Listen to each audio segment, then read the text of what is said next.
Hi everyone, this is our channel Around My Story. Please like, share and subscribe. Avant cet été, je n'avais aucune expérience des applications de rencontres. Tinder n'a été lancé que 2 ans après la fin de ma relation à long terme. Pendant les 7 années qui a duré notre relation, j'ai joué avec les applications de mes amis, mais je n'ai jamais adhéré. Me retrouvant soudainement célibataire au début de l'été et ayant désespérément besoin de distraction, j'ai plongé la tête la première dans la piscine des rencontres en ligne. J'ai commencé avec Tinder parce que ma ville est trop petite pour autre chose et que mon cœur, froid et mort, voulait des rencontres occasionnelles. Rien de sérieux. C'est le but de Tinder. Tinder a répondu à la plupart de mes attentes. J'ai eu une poignée de rendez-vous, j'ai rencontré des gars cool et d'autres pas si cool. Et j'ai traîné avec quelques personnes vraiment intéressantes, comme un DJ radio qui gère une entreprise de mariage à côté. Ce que je n'attendais pas de Tinder, cependant, c'est que la plupart de ces interactions ont commencé à me faire sentir bien dans ma peau. Je veux dire, vraiment bien dans ma peau. Comme toutes les femmes du monde, je n'ai jamais été satisfaite de mon corps. Je fais du 44, je suis étiquetée grande taille et j'ai porté des lunettes par intermittence toute ma vie. Lorsque je sors avec mes amis, je ne suis jamais la fille que l'on drague, avec qui on flirte.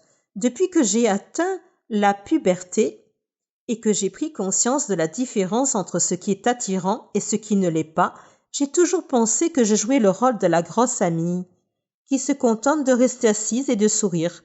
Bien sûr, j'ai eu des petits amis, mais ils ont toujours été mes amis avant tout. Alors quand ils me disaient « tu es magnifique », ce que j'entendais c'était « je t'ai trouvé magnifique seulement après avoir appris à te connaître ». Je n'ai pas tout de suite pensé que tu étais jolie. Je sais que le fait que quelqu'un soit attiré par votre personnalité est plus important que le fait qu'il pense que vous êtes mignonne, mais je ne détesterai pas qu'un seul gars qui ne me connaît pas du tout me dise que je suis attirante. Les amis, la famille et les petits amis, je ne les crois pas, mais un parfait inconnu, cette personne, je pourrais bien l'écouter. Cela nous ramène à Tinder. D'une de mes premières nuits d'utilisation de l'application, un ami et moi étions assis sur ma terrasse et décidions sur qui se matcher.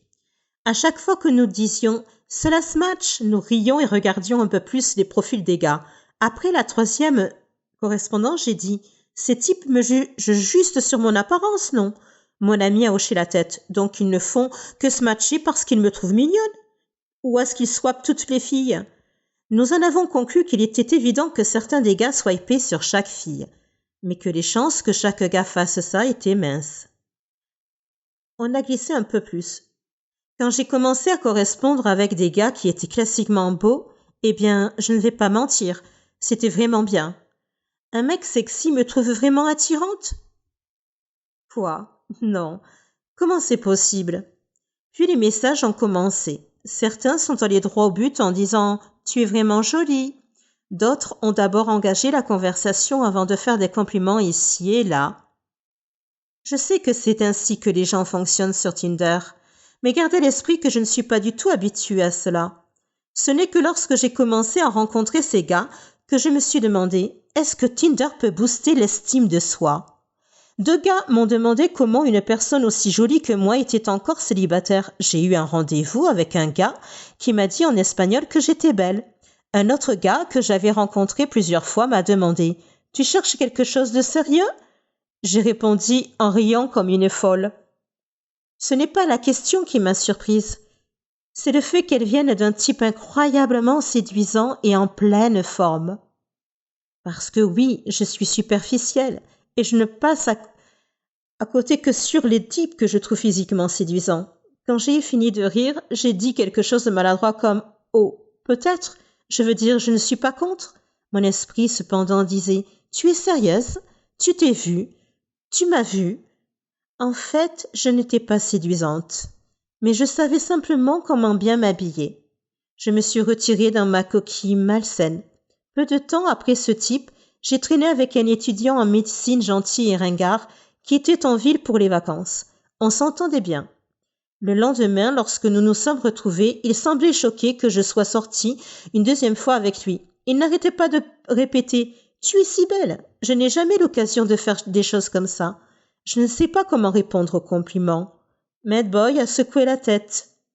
Il a dit « Ne fais pas ça. N'aie pas honte de ton corps, tu es si séduisante. Tu t'es vue.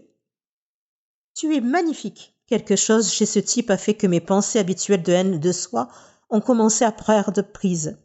Encore une fois, je sais que c'est le genre de choses que les gens disent sur Tinder, mais soyons honnêtes, pourquoi faire un effort supplémentaire?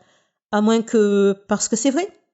Quelque part, entre les discussions occasionnelles sur Tinder, la poignée de rendez-vous, mon esprit a tourné autour d'une nouvelle pensée. Suis-je attirante? Je me suis regardée dans mon miroir en pied. J'ai essayé de voir ce que ces gars voyaient. Des gars qui ne me connaissaient pas du tout. Des gars qui ne sont pas influencés par ma personnalité.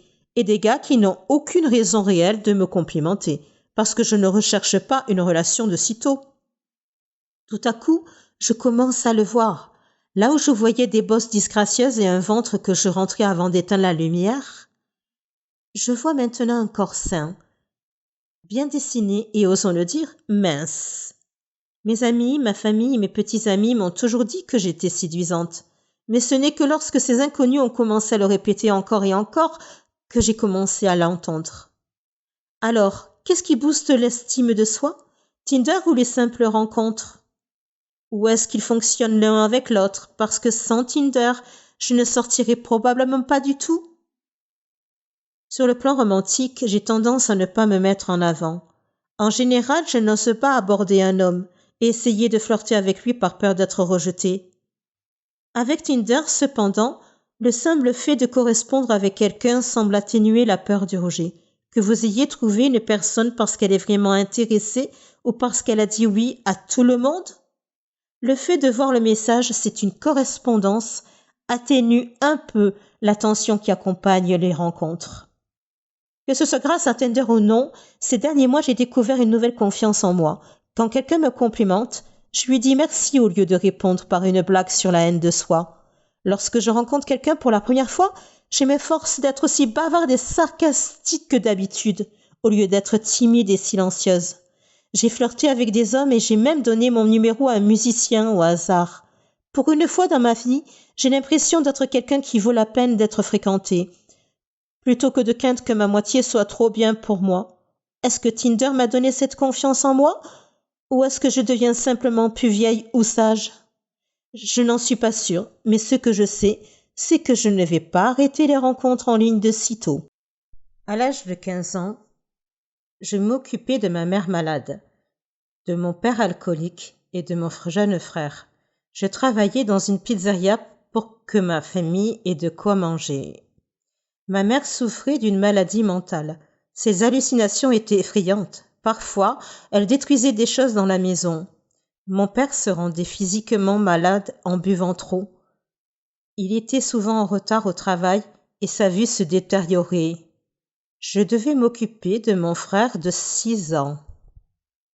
Je restais éveillée la nuit et lorsque je m'endormais enfin, je faisais des cauchemars dans lesquels je voyais mon père mourir ou mon frère être emmené.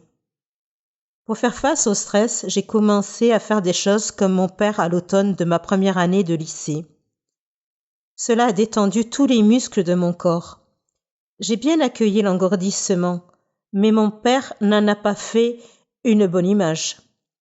J'ai donc arrêté et essayé une autre drogue à la place. Un jour, au printemps de ma première année, mon mamie m'a offert une pilule. J'ai hésité, puis j'ai accepté. 20 minutes plus tard, je me sentais heureuse et légère, comme si mon corps était un nuage. Tout le stress et les soucis concernant ma famille ont disparu pendant des heures. Après cette seule pilule, j'en voulais plus.